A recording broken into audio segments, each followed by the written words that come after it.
बिस्मिल्लाहिर्रहमानिर्रहीम अस्सलामुअलैकुम। Knowledge lab channel में आप सबको खुशामदीद। आज हम करेंगे mathematics class tenth Karachi board, इसके सेक्शन बी जो है मॉडल पेपर में मौजूद, उसका सॉल्यूशन तो कंप्लीट नहीं होगा। ये सेक्शन बी दो पार्ट्स में जो है कंप्लीट होगा। तो आज इसका पार्ट वन है। पार्ट टू जो है वो इंशाल्लाह बहुत जल्द जो है वो अपलोड कर दिया जाएगा। तो चलिए वीडियो का आगाज़ करते हैं। ये है हमारे पास जनाब न्यू मॉडल पेपर। बार बार मॉडल पेपर चेंज हो रहा है, हुकूमत को समझ में नहीं आ रही है कि किस तरह से जो है पेपर्स लिए जाएं। बहरहाल लेटेस्ट जो हमारे पास मॉडल पेपर है वो ये है और सेक्शन बी है। और इसमें आपके पास चॉइस से भरपूर जनाब ये सेक्शन आपको दिया गया है इस बार। टोटल 30 मार्क्स का सेक्शन है ये। और हर सेक्शन में आपके पास दो दो पार्ट अवेलेबल हैं, जिनमें से आपने एक जो है वो अटैम्प्ट करना होता है। ठीक है, तो क्वेश्चन नंबर 2 से लेकर 4 तक का जो सोल्यूशन है वो आज की वीडियो में प्रोवाइड किया जाएगा। बाकी 5, 6 और 7 जो है वो पार्ट 2 में मैं आपको जो है उसका सोल्यूशन प्रोवाइड करूँगा। क्वेश्चन नंबर 2 है, इसका पार्ट नंबर 1 है। दो सेट्स हमें गिवन है ए और बी, और हमें प्रूफ करना है कि सिमेट्रिक डिफरेंस जो है इन सेट्स का वो इक्वल होता है A union B minus A intersection B के। ये जो आपको डेल्टा का एक ट्राइंगल नुमा सिंबल यहाँ पे नज़र आ रहा है मुसल्लस की तरह का, ये कहलाता है सिमेट्रिक डिफरेंस। एक तो होता है सिर्फ डिफरेंस, जैसे कि यहाँ पे देखिए माइनस का साइन नज़र आ रहा है, डिफरेंस है। और ये जो है ये कहलाता है सिमेट्रिक डिफरेंस। अब सिमेट्रिक डिफरेंस क्या होता है? जब दोनों सेट्स के अंदर जो भी कॉमन एलिमेंट्स मौजूद हैं, जब उनको हम कैंसिल आउट कर देंगे, तो दोनों सेट के अंदर जो एलिमेंट्स बाकी बचेंगे उनको हम जो है वो लिखते हैं फाइनल आंसर में। जबकि जो डिफरेंस है, डिफरेंस में हम सिर्फ वो एलिमेंट्स लिखते हैं कैंसिल करने के बाद जो सिर्फ पहले सेट में मौजूद होते हैं। ठीक है, तो चलिए करते हैं इसको। अब प्रूफ दैट का सवाल है ये, तो हेडिंग भी प्रूफ की ही आएगी। ठीक है, कुछ अक्लमंद लोग जो है वो सॉल्यूशन की हेडिंग डालते हैं इसके अंदर भी, तो काइंडली इससे अवॉइड करें। और प्रूफ दैट के जो क्वेश्चंस होते हैं या शो दैट के जो क्वेश्चंस होते हैं उनमें प्रूफ की हेडिंग जो है वो यूज़ करें, ज़्यादा बेहतर है। तो हम यहाँ पे देखें दो साइड्स हैं हमारे पास, तो हमने इनके नाम रख दिए हैं लेफ़्ट हैंड साइड और राइट हैंड साइड। नाम देना बहुत ज़रूरी है जनाब, बगैर नाम के जो है वो काफ़ी मसले मसाइल पैदा हो सकते हैं। तो कंसिडर कर लिया हमने सबसे पहले left hand side. Left hand side में हमें फाइंड करना है ए और बी का सिमेट्रिक डिफरेंस। तो left hand side is equal to A symmetric difference B.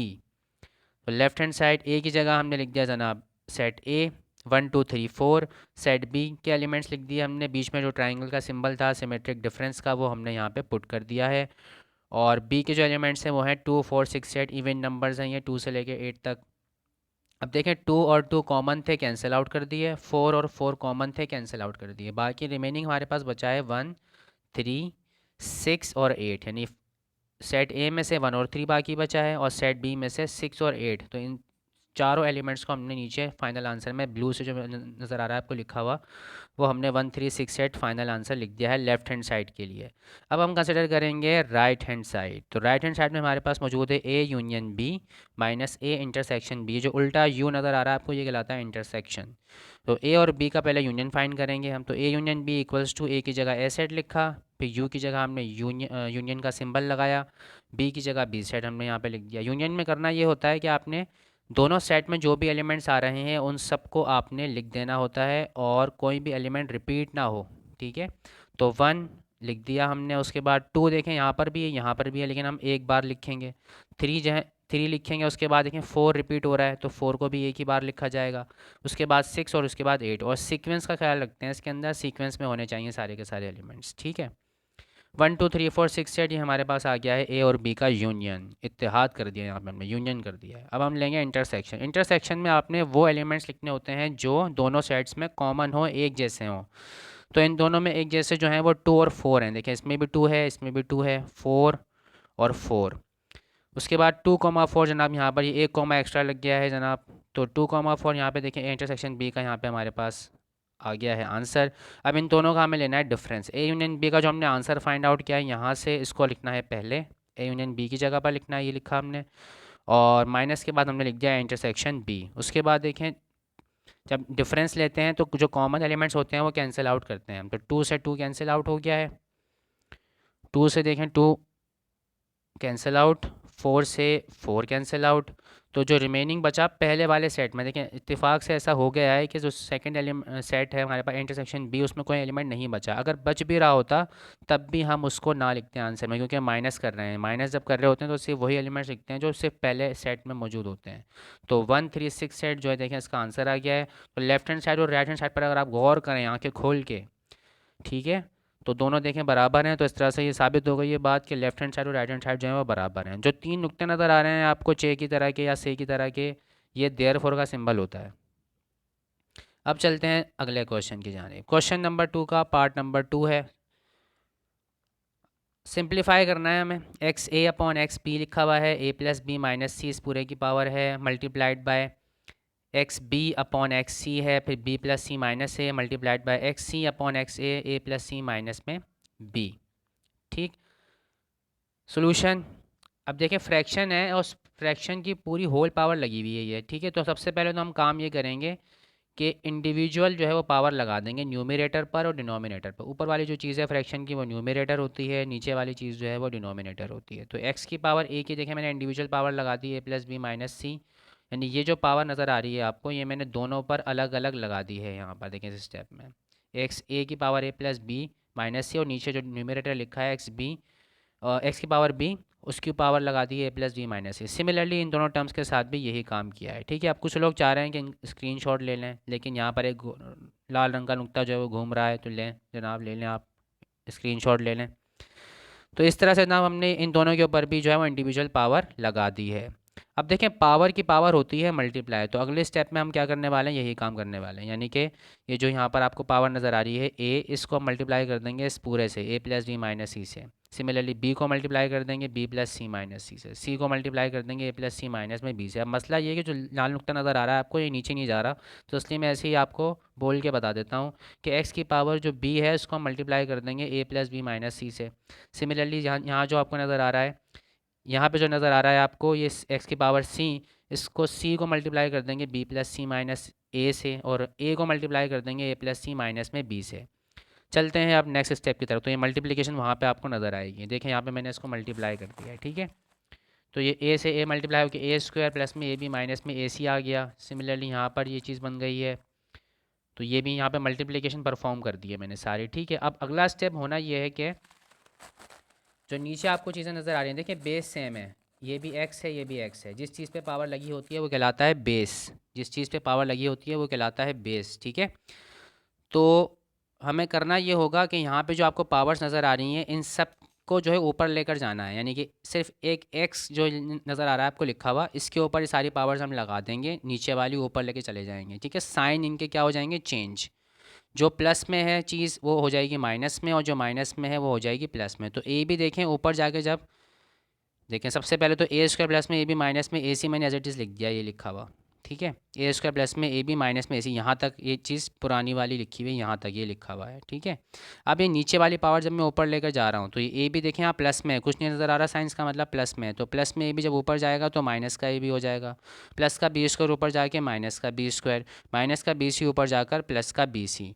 तो यही सारे काम हमने इन पावर्स के साथ भी किए हैं, यानी कि इनके ऊपर भी देखें इस तरीके से इनको कंबाइंड कर दिया हमने पावर्स। अब कुछ कैंसलेशन हो रही है, तो ए बी से ए बी कट गया, बी सी से बी सी कट गया, ए सी से ये ए सी कट गया, ठीक है। अगर साइन ऑपोजिट हों और वेरिएबल एक जैसे हों तो कैंसिल आउट हो जाते हैं, ठीक है। तो ये कैंसिल आउट हो गए। अब सारे के सारे वेरिएबल देखें मल्टीप्लाई हो रहे हैं, x x x, base same है तीनों का, तो सारी पावर जो रिमेनिंग पावर जो बच जाएंगी उन सबको हम एक ही एक्स के ऊपर लगा देंगे, ठीक है। और सारी की सारी पावर देखें कैंसिल आउट हो रही हैं। अगर आप गौर करें तो आंखें खोलें, गौर करें और देखें, आपको पता चलेगा कि सब के सब कैंसिल आउट हो रहे हैं। बच्चे अक्सर इसका जो है रट्टा लगा लेते हैं कि इसका आंसर जो है वो क्या आता है, 1 ही आता है। तो फाइनली इतनी मेहनत करने कराने के बाद आपका जो फाइनल आंसर है वो 1 ही आना है। सारी चीज़ें कैंसिल आउट हो जाएंगी, एक्स की पावर 0 बचेगा। तो किसी भी चीज़ की पावर अगर 0 लगाई जाए तो उसका आंसर 1 आता है। चलते हैं अब नेक्स्ट क्वेश्चन की तरफ। Find the value of question number 3 part number 1। देखें जनाब, साइंटिफिक कैलकुलेटर के ज़रिए आप बड़े आसानी से इसको सॉल्व कर सकते हैं, लेकिन नहीं चाहते एग्जामिनर कि आप जो है वो सुकून से जो है वो कोई काम करें, आपको इंतहाई मुश्किल तरीका बताया जा रहा है इसको सॉल्व करने का। तो बाय यूजिंग लॉग आपने जो है वो यानी कि बहुत मुश्किलात के ज़रिए से आपने इसका आंसर निकालना है, जबकि आप बड़ी आसानी के ज़रिए से कैलकुलेटर के ज़रिए फाइंड आउट कर सकते हैं। अक्सर जहन में सवाल आता है कि ऐसा क्यों हो रहा है। बहरहाल जो भी हो रहा है करना तो पड़ेगा, मजबूरी है। तो 85.7 मल्टीप्लाइड बाई 2.47 डिवाइडेड बाई 8.89, इसका आंसर आपने फाइंड आउट करना है बाय यूजिंग लॉगरिदम्स। ठीक है, लॉगरिदम का इस्तेमाल करते हुए आपने इसकी वैल्यू फाइंड आउट करनी है। तो लेट कर लिया सबसे पहले हमने x is equal to 85.7 multiplied by 2.47 divided by 8.89, दोनों तरफ का हमने लॉग ले लिया। अंग्रेजी में हमने लिख दिया है taking log of both sides, तो लॉग दोनों तरफ आ जाएगा, log x equal to log और ये पूरी चीज़। तो देखिए हम यहाँ पे लॉ अप्लाई हो रहा है, उसका मैंने रेफरेंस नीचे दिया है। सिंस के 3 डॉट नज़र आ रहे हैं आपको, जैसे पे के नीचे लगते हैं। तो log a upon B equals to log a minus में लॉग ऑफ b, यानी जब दो नंबर्स अगर डिवाइड हो रही हों और लॉगरिथम उनका लिया जा रहा हो, जैसे यहाँ पर लिया जा रहा है, तो उनको हम डिफरेंस की फॉर्म में लिख सकते हैं। ठीक है, तो लॉग ए माइनस लॉग बी की फॉर्म में लिखा जा सकता है। तो मैंने यहाँ पे देखें लिख दिया है लॉग 85.7 मल्टीप्लाई बाई 2.47, यानी कि न्यूमरेटर में हमारे पास देखें ये चीज़ें मल्टीप्लाई हो रही थी, तो मैंने यहाँ पे इसी फॉर्म में इसको लिखा है। उसके बाद माइनस में लॉग 8.89। ठीक है, डिनोमिनेटर में जो चीज़ मौजूद थी वो यहाँ पर आ गई है माइनस के साइन के बाद। अब मल्टीप्लाई वाला लॉ अप्लाई होगा लॉगरिथम का, जब दो नंबर्स आपस में मल्टीप्लाई हो रहे हैं और उनका लॉग लिया गया हो, तो उन्हें हम सम की फॉर्म में लिख सकते हैं। तो लॉग ए प्लस लॉग बी की फॉर्म में अब मैं इसको लिखने जा रहा हूँ। तो log 85.7 plus log 2.47 minus log 8.89। अब हमें फाइंड आउट करना है इनका logarithm by using logarithm table. अब देखें सबसे पहले तो हम लिखते हैं कैरेक्टरिस्टिक। कैरेक्टरिस्टिक क्या होता है, देखें जो भी नंबर आपके पास लिखा हुआ है इसको आपने लिखना है स्टैंडर्ड फॉर्म में। ठीक है, स्टैंडर्ड फॉर्म लिखने से क्या मुराद है, जो साइंटिफिक नोटेशन होती है, यानी डेसिमल जो है वो एक नॉन ज़ीरो डिजिट के बाद होना चाहिए, यानी कि 8 के बाद हो डेसिमल होना चाहिए। तो पॉइंट को देखें मैं कितना शिफ्ट कर रहा हूँ, एक नंबर में शिफ्ट करूँगा। ठीक है, अब ये नंबर जो है आपके पास जो वैल्यू लिखी हुई नज़र आ रही है, ग्रेटर देन 1 है। ग्रेटर देन 1 अगर है तो आपने पावर कैरेक्टरिस्टिक जो है वो पॉजिटिव लिखना होता है। ठीक है, तो यहाँ पे पॉजिटिव लिखेंगे हम कैरेक्टरिस्टिक। कितने जंप कराइए आपने, कितने नंबर जंप करके पॉइंट इधर आएगा, एक नंबर जंप करके, सिर्फ 5 के ऊपर से जंप लगा कर इधर आएगा, तो इसलिए कैरेक्टरिस्टिक होगा 1। मैंटीसा जो है हम फाइंड आउट करेंगे बाय यूजिंग लॉग टेबल। तो फिलहाल मैं आपको कैरेक्टरिस्टिक बता रहा हूँ तीनों वैल्यूज़ का। ठीक है, तो एक साथ ही उसके बाद में फिर लॉग टेबल दिखा के वहाँ से जो है मैं आपको मैंटीसा भी बता दूंगा किस तरह से फाइंड आउट करते हैं। ये ऑलरेडी स्टैंडर्ड फॉर्म में मौजूद है देखें, तो इसलिए इसका कैरेक्टरिस्टिक होगा 0। ये भी ऑलरेडी स्टैंडर्ड फॉर्म में मौजूद है, तो इसका भी कैरेक्टरिस्टिक 0। अब ये जो डेसिमल के बाद आपके पास चीज़ नज़र आ रही है आपको, ये मैंटीसा कहलाता है लॉगरिथम का। ठीक है, तो ये मैंटीसा हमेशा पॉजिटिव होता है। कैरेक्टरिस्टिक जो है वो नेगेटिव भी हो सकता है, पॉजिटिव भी हो सकता है। ये बात जो है एमसीक्यू में आपको जो है टेस्ट की जा सकती है, आपसे पूछा जा सकता है ये बात कि कौन सा पार्ट जो है लॉगरिथम का हमेशा पॉजिटिव होता है। तो मैंटीसा जो है वो हमेशा पॉजिटिव होता है, जबकि कैरेक्टरिस्टिक नेगेटिव भी हो सकता है और पॉजिटिव भी होता है। तो साइंटिफिक नोटेशन में लिखने के बाद जो 10 की पावर आती है उसे कहते हैं कैरेक्टरिस्टिक। तो ये सारी चीज़ें मैंने आपको बता दी हैं। अब हम चलते हैं लॉग टेबल की तरफ, जहाँ से हमें फाइंड आउट करनी है 8, 5 और 7। इन तीन नंबर्स का हमें यूज़ करके जो है वो लॉग टेबल से मैंटीसा जो है फाइंड आउट करना है। अब देखिए यहाँ पे जो फर्स्ट 2 नंबर नज़र आ रहे हैं आपको, 85 जो नज़र आ रहा है आपको, इसको हमें चेक करना होगा फर्स्ट कॉलम में। और 7 को जो है ऊपर जो नंबर्स होते हैं बताता हूँ मैं आपको, देखें किस तरह से ये नंबर जहन में बिठा लें हम, 8, 5 और 7। ठीक है, 8, 5, 7 को जहन में बिठाएं, 8, 5, 7। अब हम चलते हैं दूसरी एप्लीकेशन की तरफ, वहाँ मैं आपको बताऊँगा किस तरह से जो है ये आपने फाइंड आउट करना है। देखें ये हमारे पास मौजूद है एक लॉगरिथम का टेबल। तो देखें ये यहाँ से ज़रा मैं हाथ सेलेक्ट कर लूँ, चलें जी। देखें ये लॉगरिथम का टेबल नज़र आ रहा है आपको, ये है मीन डिफरेंस कॉलम, और एक ये वाले कॉलम नज़र आ रहे हैं आपको, इसमें 0 से लेकर 9 तक की वैल्यूज़ हैं, और यहाँ पर देखें 10 से वैल्यूज़ स्टार्ट हो रही है और ये 100 तक जाती हैं। ठीक है, तो हमारे पास जो वैल्यू थी वो थी 85। स्टार्टिंग में जो दो नंबर्स थे 85 थे वो। ठीक है, दो नंबर जो स्टार्टिंग के होते हैं उन्हें आपने यहाँ पर इस कॉलम में चेक करना होता है। ठीक है, और थर्ड नंबर को आपने यहाँ पर चेक करना होता है। ठीक है, तो चलते हैं हम, 85 था हमारे पास, तो हम 85 जो है वो दूसरी स्लाइड पर है, यहाँ पर ये मौजूद जनाब, इधर मिलेगा हमें ये। थोड़ा सा मैं इसको तस्वीर को थोड़ा ऊपर कर लूँ, ये हो गया ऊपर जनाब, इतना ही काफ़ी है। चलें, तो 85 कहाँ नज़र आ रहा है आपको, देखें ज़रा आंखें खोल के, ये रहा जनाब 85, ये रहा। और 7 कहाँ पर मिलेगा हमें, देखें टोटल यहाँ पे 0 से लेकर 9 तक थी, तो ये 9 हो गया, ये 8 हो गया, ये 7 यहाँ पर, ये हमारे पास जनाब वैल्यू है 9330।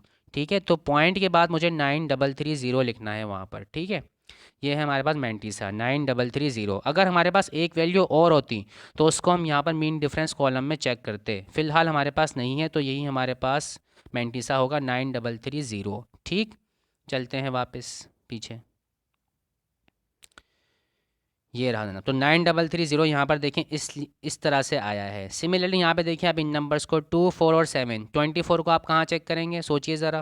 पहली लाइन में चेक करेंगे और उसके बाद 7 को चेक करेंगे आप ऊपर जो नंबर मौजूद हैं वहाँ से। वापस चलते हैं आप, 2, 4, 7 जन में रखिए, याद रखिए 2, 4, 7, 2, 4, 7, 2, 4, 7। तो 2, 4, 7 यहाँ मिलेगा आपको जनाब। थोड़ा सा ऊपर कर लेते हैं तस्वीर को, ये हमने ऊपर कर लिया, इसको यहीं पे रोक देते हैं और ये हाथ हमने लिया यहाँ से और ये रहा जनाब 2, 4, 2, 4 ये रहा जनाब। ठीक है, अब 7 जो है कहाँ मिलेगा आपको, देखें ये 9 है, ये 8 है और ये 7 रहा। क्या लिखा हुआ है ज़रा गौर से देखें थोड़ा, 3927 लिखा हुआ है जनाब।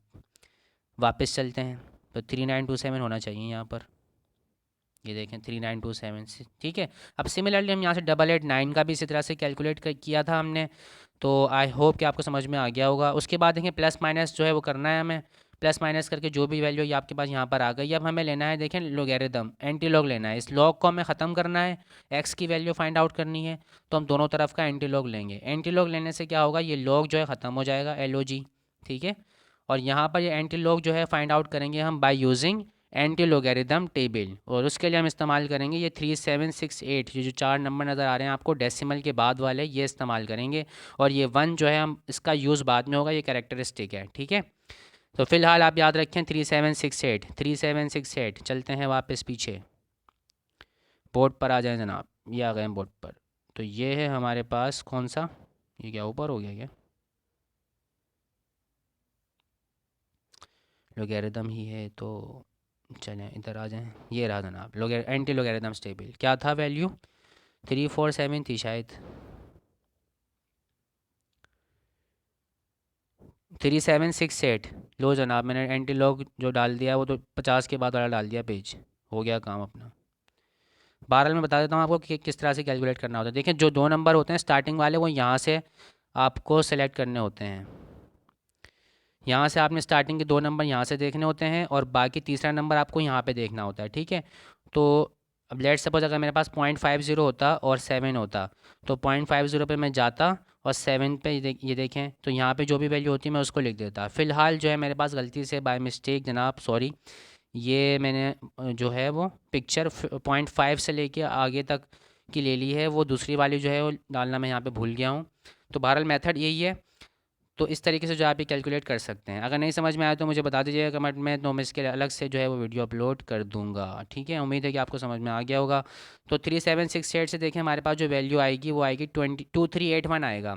अब ये डेसिमल जो हमने पुट किया, ये कैसे पुट करेंगे, उसके लिए हम देखेंगे कैरेक्टरिस्टिक। कैरेक्टरिस्टिक अगर पॉजिटिव है, कैरेक्टरिस्टिक अगर पॉजिटिव है, जैसे यहाँ पे देखें 1 लिखा हुआ है, तो पॉजिटिव है ये 1, इसके साथ नेगेटिव तो नज़र नहीं आ रहा आपको, बार लगा हुआ होता है अगर नेगेटिव होता है तो। ठीक है, तो 1 के अंदर हम +1 कर देंगे, 1 + 1 कितना होता है 2, तो 2 डिजिट्स के बाद आपने क्या करना है, पॉइंट जो है वो प्लेस करना होता है, तो 23.81 इस तरह से जो है इसका करेक्ट आंसर होगा। चलते हैं अब आगे, क्वेश्चन नंबर 3 का पार्ट नंबर 2।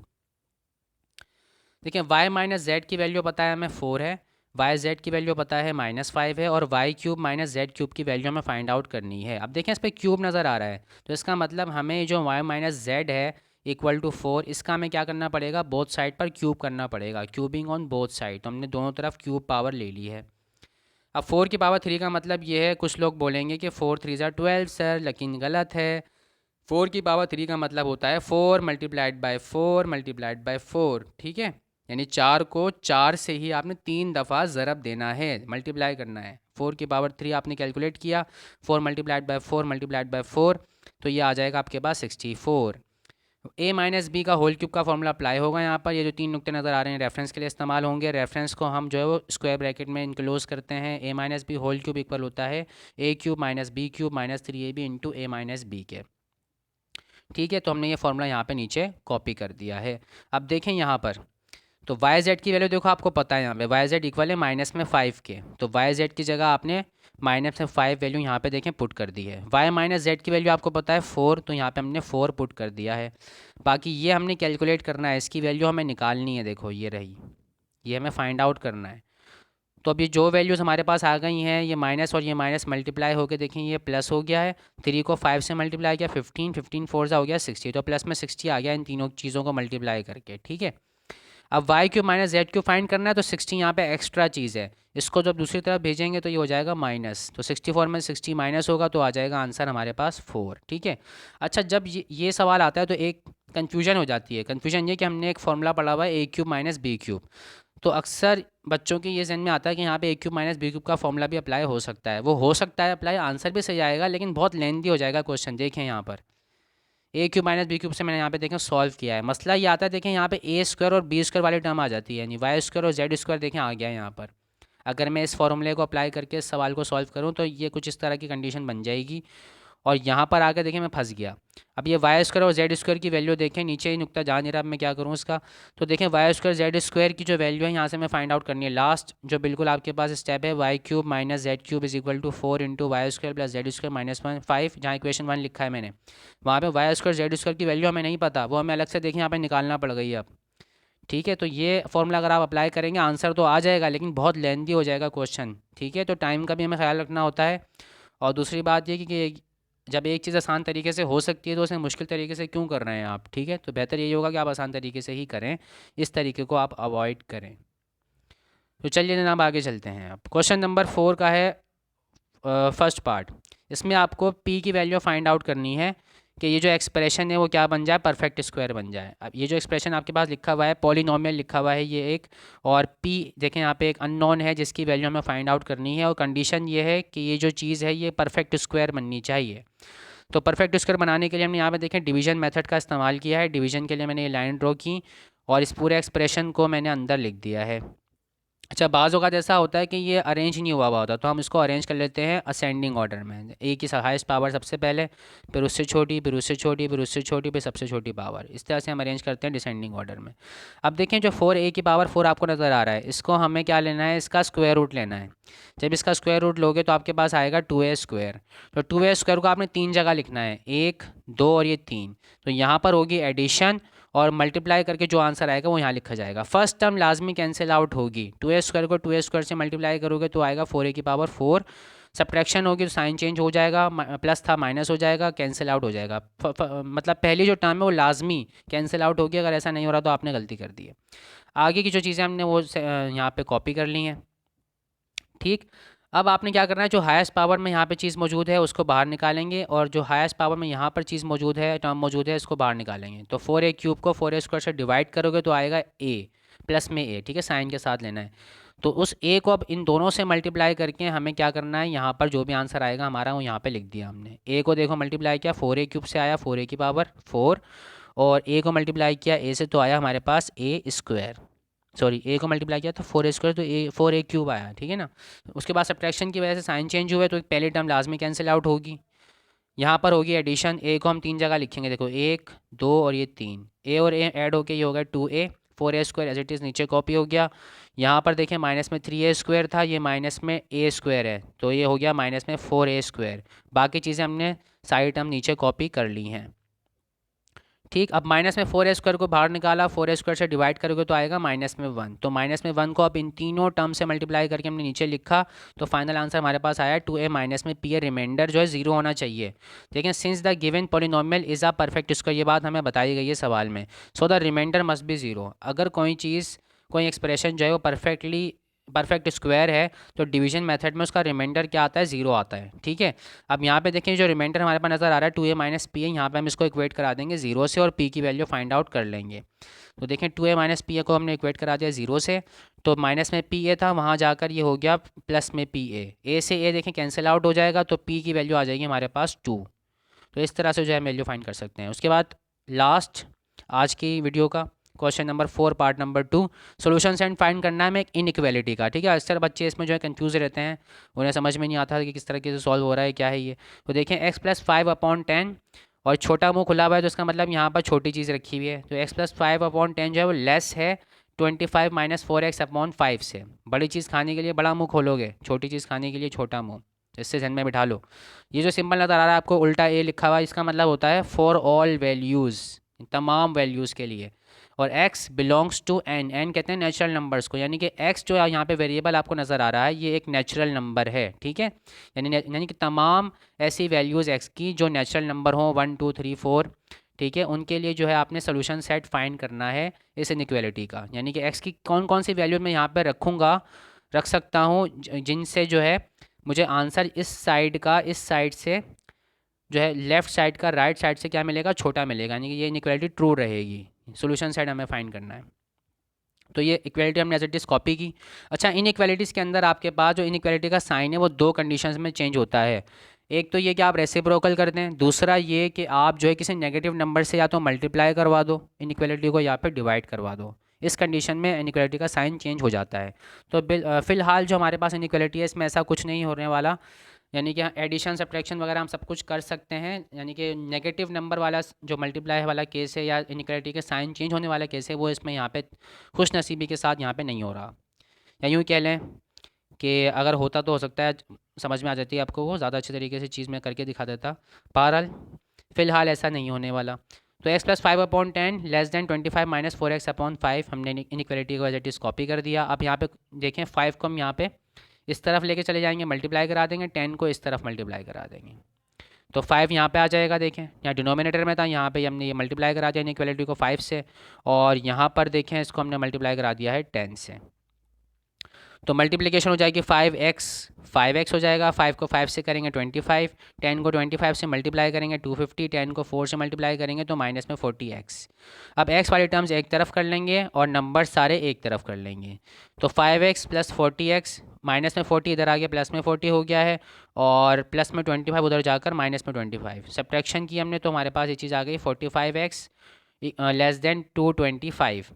45 देखिए यहाँ पे हो रहा है मल्टीप्लाई, तो उधर जाएगा तो डिवाइड, यानी कि हमने इनइक्वालिटी को डिवाइड करवा दिया है 45 से, तो 45 से यहाँ का 45 कैंसिल आउट हो जाएगा और यहाँ पर कैंसिलेशन होने के बाद आएगा आपके पास 5, तो x < 5। अब सोल्यूशन सेट किस तरह से लिखेंगे, अनोखे अंदाज में लिखा जाएगा। देखें हमने यहाँ पे कर्ली ब्रैकेट बनाया सेट के लिए, x हर एलिमेंट को हम x से सपोज कर रहे हैं क्योंकि यहाँ पे हमारे पास वेरिएबल x ही था, अगर कुछ और हो तो आप वही यूज़ करेंगे। उसके बाद एक लाइन नज़र आ रही है आपको, उसका मतलब होता है सच दैट, इसको डिटेल बताने के लिए इस्तेमाल करते हैं। उसके बाद देखें यहाँ पे हमें बताया हुआ है कि x क्या है, किस तरह का नंबर है, तो x जो है वो एक नेचुरल नंबर है, ये बात हम यहाँ पे लिख देंगे। x बिलोंग्स टू n, ये जो आपको e की तरह सिंबल नज़र आ रहा है एप्सिलॉन, ये कहलाता है, इसका मतलब होता है बिलोंग्स टू। तो x बिलोंग्स टू n, और ये जो आपको नज़र आ रहा है यहाँ पे त्रिकोण की तरह का सिंबल बगैर बगैर डंडी वाला a, ठीक है, तो इसका मतलब होता है एंड उसके बाद हमने लिखा x < 5, जो हमारे पास सोल्यूशन था हमने यहाँ पे लिख दिया है x < 5। तो इस तरह से आप सोल्यूशन सेट को जो है वो लिखते हैं। तो आज की वीडियो में जनाब इतना ही, उम्मीद है आपको पसंद आई होगी वीडियो, और आज की वीडियो में इतना ही। पार्ट 2 इंशाल्लाह बहुत जल्द जो है वो अपलोड कर दिया जाएगा। Thank you so much. अल्लाह हाफिज़, अपना ख्याल रखें सब, और पढ़ाई पर तवज्जो दें, दिल लगा कर पढ़ें। अल्लाह हाफिज़।